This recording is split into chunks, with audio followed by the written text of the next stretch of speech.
Okay, you talked about the package, and I have the feeling that in the package there is also a kind of a process. Yeah, sure, absolutely. So what does a process, one of maybe also many, but what is a process of viral change?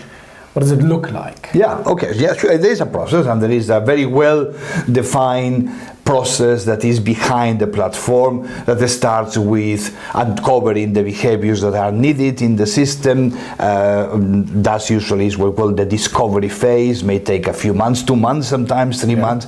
So it's around who is who, around understanding obviously the goals and the vision of the company. All that is the discovery phase, but also starting to understand there who is going to be the individuals who are going to call in to help, because these individuals are not everybody, they are the ones who are highly connected in the network. So we find them. So that is discovery. Then development is the next phase.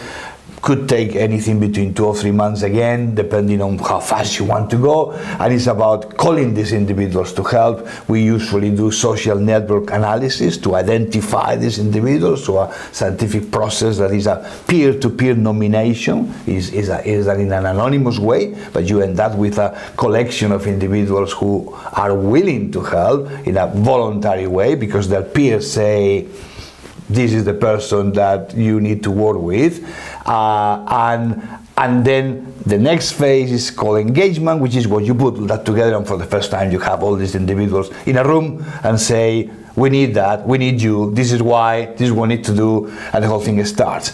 The next phase is called diffusion, and that goes for a few months, many months, and this is where the peer-to-peer activity takes place, the storytelling comes up, so they will have been trained on how to do storytelling. So on engagement, going backwards, we train these groups of individuals to do their role as sometimes called champions, could be called different ways depending on the culture, depending what is more acceptable or not.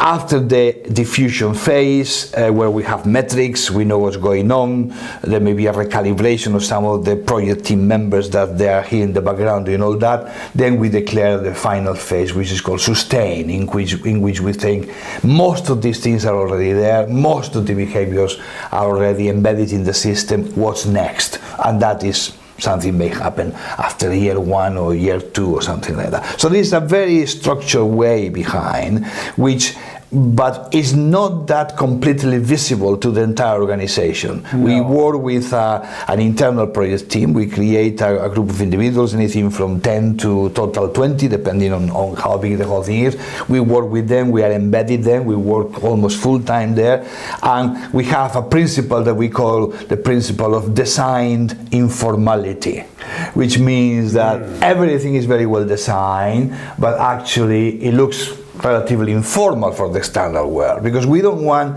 viral change to be ever another initiative coming on top of the other 300 that the organization has. It's the operating system, it's a platform. So the name of the project, it may not be viral change, maybe getting to the customers, or values in actions, or culture of safety, whatever it is, but the power comes from the structure that is behind, that is visible to some people, certainly leaders and the project team members and everything, but the rest of the people, what we want to see is the peer-to-peer activity, the storytelling coming up, the leaders supporting that. All that is beautifully orchestrated from the back, and we call that backstage leadership.